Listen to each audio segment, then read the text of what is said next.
The economic outlook, this comes from last month's meeting, and we really went in depth on this, and I just left 1 or 2 slides in to really summarize that. Have you noticed how everybody, now that it's mid-February, everybody's a lot more comfortable releasing their economic outlooks, and they're all really echoing what we were talking about at the very beginning of the year, which was there's a lot of confidence in the market.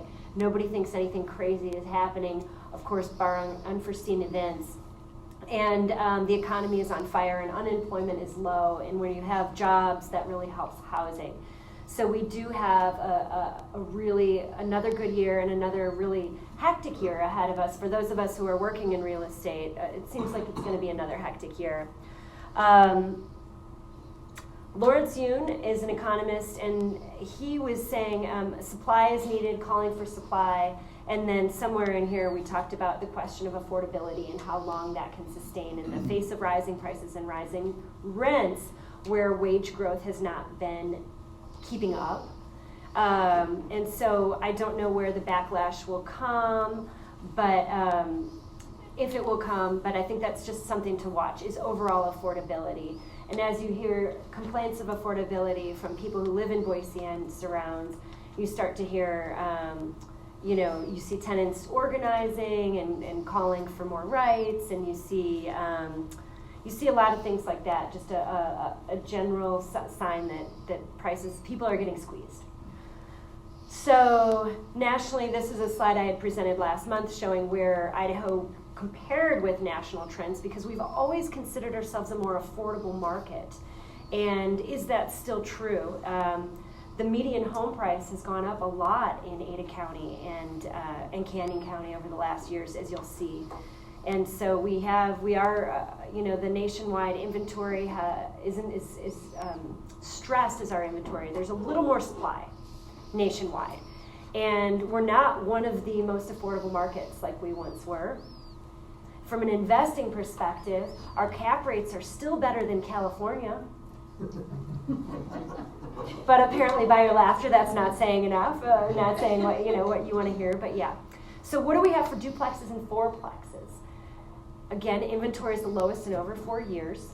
Pending deals show 30 units that went pending in January, and 14 of those were to be built. That's almost half to be built. And there were those Eagle fourplexes that we looked at. Sales was 20 units, which is only average with the inventory being so low. And absorption, 1 month's inventory is a very low amount of inventory. So a 3 to 6 months would be a little bit more of a balanced market. So we have experienced a lot of those laws of supply and demand. Don't worry about trying to read all that fine print on the side. These are the pictures, and what they show is we show the average pricing for fourplexes, and this is Tony Dross Data, who's our presenter next month, first-rate property management owner, and Swope. And you can see that the price has gone up.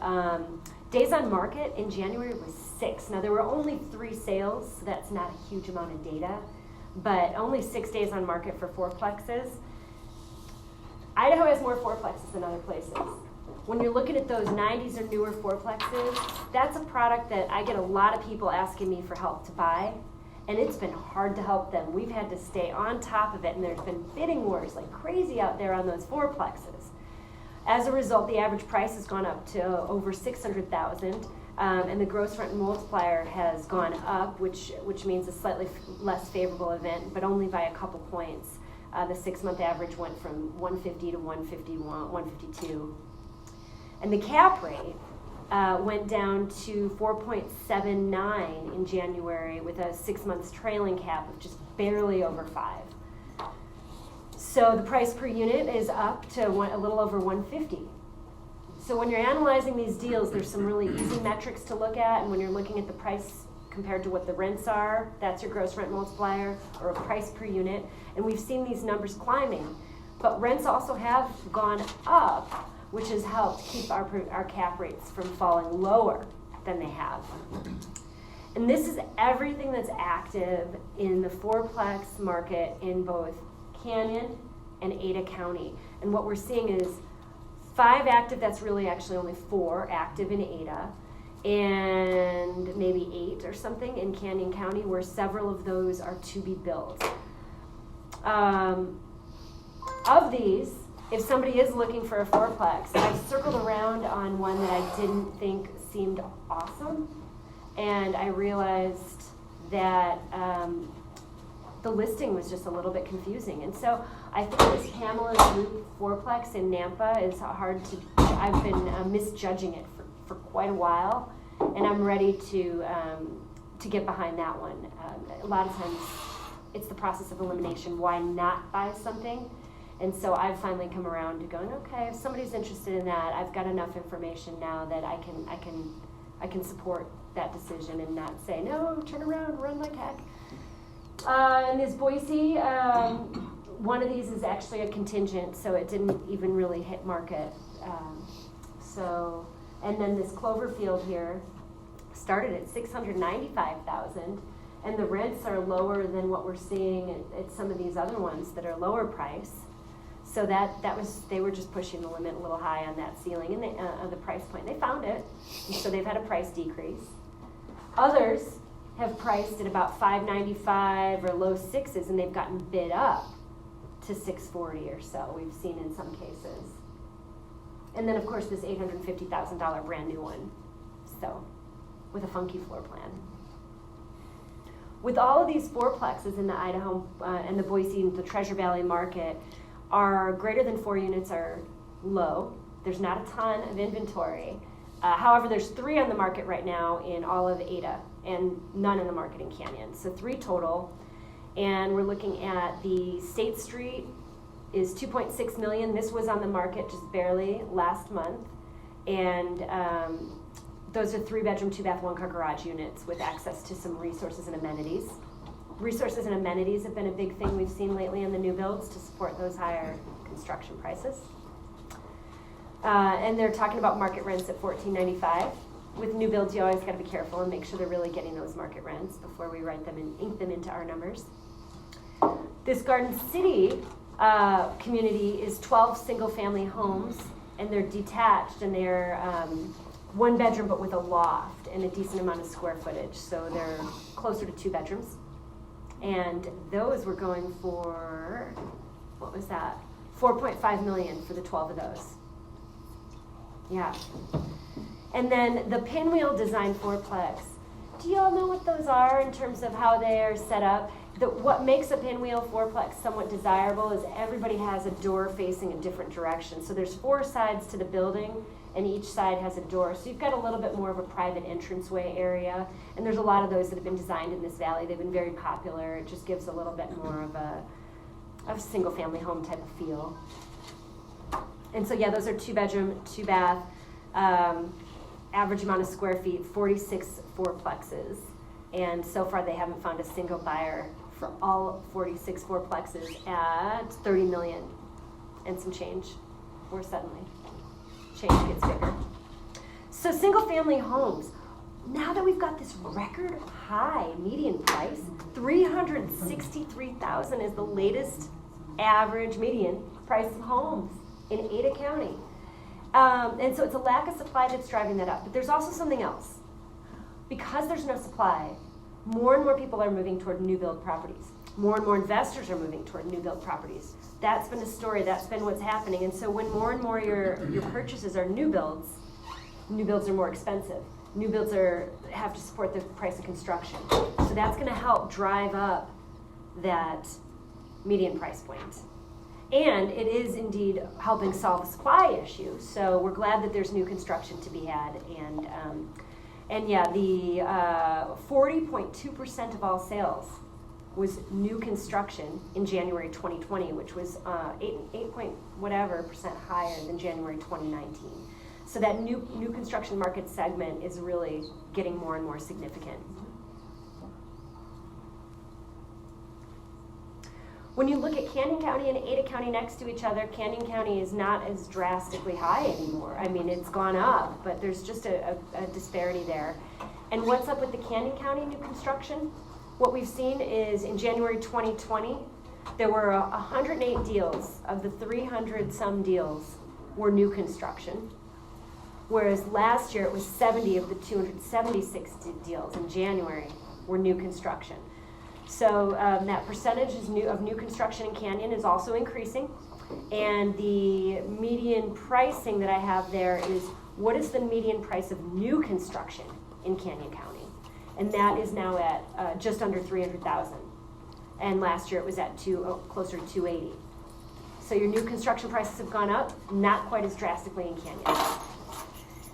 If you're looking at rentals, some of these single-family homes that are new construction don't have the competition that some of the existing homes have.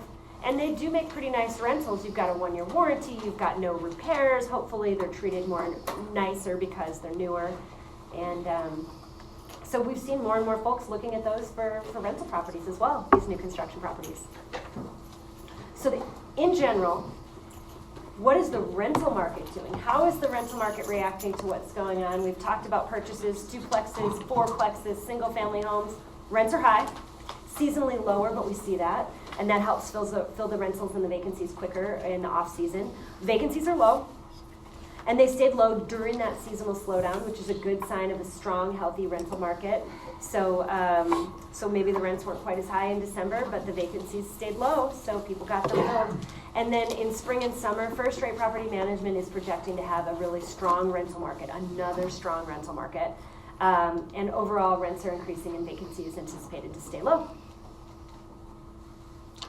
So what a market, huh? Is anyone who's actively looking and making offers right now in the local area? Is anyone actively in the game? It's tricky, huh? Mm-hmm. Yeah, so historically speaking, what is our vacancy looking like now? This is what it looks like in fourth quarter 2019. It's way down here. Close to 2% is what they have it at, to 4%. Depending on whether you're looking at single family or combined. Now keep in mind a lot of folks aren't doing a whole bunch of renewals in December either, so, but yeah, and we saw it about this low, well, it's been pretty low for a while, actually, with a few little upticks, but nothing really significant, so our vacancies stayed low since 2016, and I can't remember what happened before that right now. Rents. Single-family rentals, Ada and Canyon County are the two colors on the chart. Ada is blue and Canyon is red. And if you're looking at this chart, you're going to see single families showing that 2 bedrooms are around $1,100 a month these days. For a single-family rental in Ada, closer to $1,000 in Canyon. And 2 bedrooms, we're looking into the $1,500 range in Ada and 13-ish in Canyon. And then 4 bedrooms, there's really not as many 4 bedrooms that we're seeing regularly in multifamily, actually. But in single family, you'll still get those, and so that's going to push that rent price up. 17 versus around 13 in Canyon. And I think that number might even be a little higher. You might be able to push both of those from what I've seen a little bit if you're doing it in spring. So this is data that's coming from Q4 2019. So these are going to be some fairly conservative rental ranges unless there's any data anomalies in there. Multifamily, you're of course going to be a little bit lower in price. Ada is blue, Canyon is red, and Ada is around $800 for a 1-bedroom and $750 for a 1-bedroom in Canyon. For 2 bedrooms, we're looking at almost $1,000 in Ada, and not that different in Canyon for 2 bedrooms. And then 3 bedrooms up to almost $1,300, $1,268 in Ada, and $1,120 in Canyon. And you're seeing on some of those new builds, those rents are getting pushed up higher on those new builds, and they're packing them with amenities as well. So, so the big question will be, is affordability going to change? Is construction and the laws of supply and demand going to have any sort of a shift that allows things to calm down a little bit? And that's what we said about last year about this time. And instead what we've seen is a continual tightening on supply. It's been tricky, and there's a lot of buyers out there, and it takes a little bit longer and a little bit more energy and creativity to find those good deals and make them happen. That's what we're seeing. So I hope that was helpful. Any questions on the market update?